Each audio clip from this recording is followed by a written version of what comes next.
The act of the Christchurch shooter in New Zealand, of Dylan Roof in Charleston, North Carolina, the attack in Nice, the attack at Charlie Hebdo, the bombings of the RRA, the mass riots of Antifa and the EDL, were not immoral and wrong just because we disagree with the cause they were advocating for. But they're wrong because there is something intrinsically illegitimate about the use of violence in a democratic system. Political violence has no place in a democracy, let alone civilized society.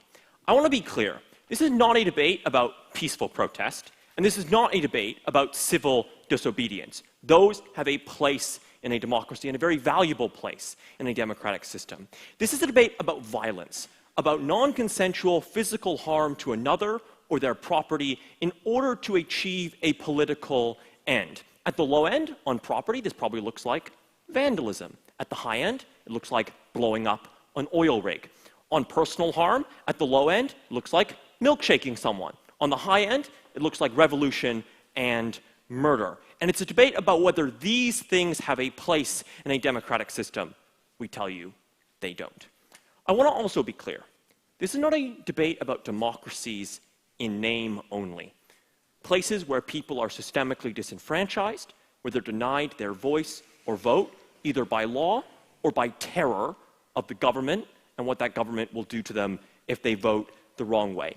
We are talking about democracies where you have a say and you have a vote, and about whether in these circumstances it is legitimate to take up the gun, to build the bomb, to wield the knife, whether it is legitimate to use your fists to drive your opponent out of the public square and achieve a political victory. We think these are illegitimate and have no place. I want to also be clear on one last thing. Opposition does not get to cherry pick the violence that they like because they happen to like the end goal that the people have, for three reasons. Firstly, everybody thinks they are righteous and moral, from the Islamist terrorist to the Antifa thug. All of these people think that they are doing something that is moral and justified. Secondly, I do not want the state, the person who has the ability to determine what political violence is lawful and legitimate and has a place, to be the one determining which one of these ideologies are righteous and legitimate, given that the state often has some perverse incentives. But thirdly, I think this is the crucially important thing. Violence from the righteous courts violence from the wicked. Once you have a system where violence begins, even if that violence is originally used for moral ends, it will not end there. The wicked will take it up as well, and that's something the opposition will need to deal with in this debate. And fourthly, and lastly, we're agreeing on the rules of a governmental system. And we're doing this in a value-blind way. We're trying to get a system that everyone, regardless of their political opinions, agrees to operate on the basis of. And that system cannot say this specific form of violence because we agree with the political ambitions is perfectly fine. Three arguments, therefore, from the proposition. Firstly, that political violence in a democracy is fundamentally immoral. Secondly, that even if the cause that you have is virtuous, political violence is an ineffective means of achieving that end result. And my second speaker is going to talk about how it does massive harm to the fabric of your society, to your political discourse, such that it has no place. So firstly, political violence is immoral. Two reasons.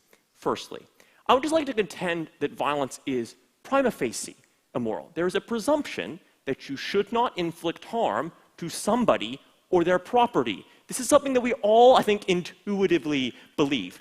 This is important for this debate because it means opposition needs to give an active justification to displace this natural assumption that we have that violence is wrong.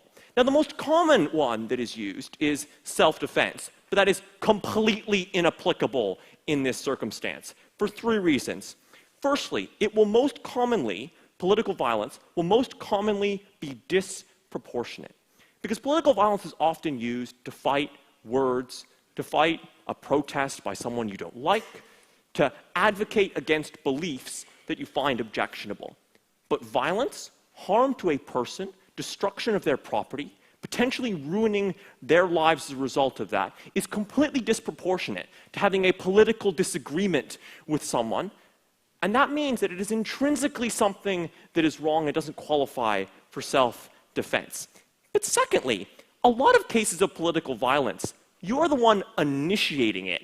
You have an end goal that you want to achieve, and you take up the gun as a mechanism to achieve that end goal. This is not reactive to an attack against you. You are the party initiating the violence. That does not qualify as self-defense. And thirdly, and most importantly, self-defense requires necessity. You need to use that force in order for that to be legitimate. Why is that not the case in democratic systems? Because you have lots of other mechanisms to defend yourself in democratic systems. You have the mechanism of the vote, the ability to directly have a say in that government policy if you disagree with it. You have the ability to protest in the street, to advocate for your views, to be civilly disobedient, to get the public on your side. And thus, violence is not a necessary tool. And given that is a requirement for self-defense, because it's illegitimate to use force if you didn't need to, self-defense is not a justification for political violence. The second reason why it is principally immoral is that it undermines the very basis of democracy. I want to make clear what democracy does in compared to other governmental systems. In other governmental systems, the person who has power is the general who controls the largest army, the person who has the most guns, the most bullets. It is rule by force, rule by violence. Democracy attempts to displace this by giving people the mandate to govern from the will of the people themselves directly. That is at its core what democracy tries to do. But injecting political violence into a democratic system destroys this. It attempts to revert back to governance by force, by governance by the fist, by the army, by the barrel of a gun. That is intrinsically undemocratic in its most basic and core sense. As a result, it is illegitimate and has no place in a democracy. Lastly, political violence is ineffective. A couple of reasons why.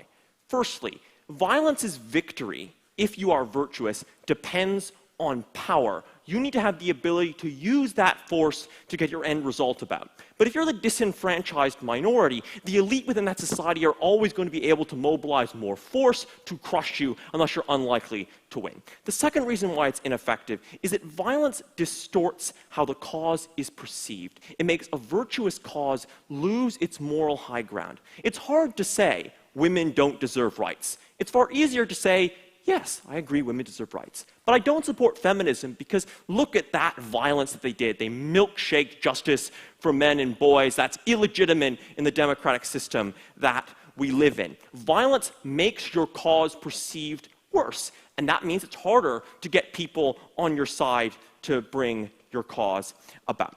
And lastly, I think it's less likely you're going to get concessions at the point at which you take up violence.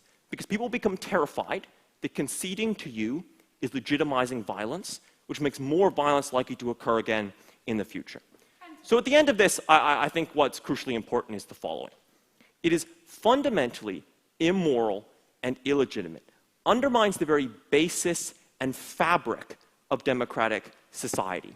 And even if the cause that you're wanting to bring about at the end of the day is a noble one and is a virtuous one, this is a horrible method of going about that advocacy and going about that push for policy. I think this alone means that it has absolutely no place in a democratic structure or system. Not to mention everything my partner is going to talk about how it does damage the very basis of society, the very basis of political discourse, harming everyone overall. Proud to propose.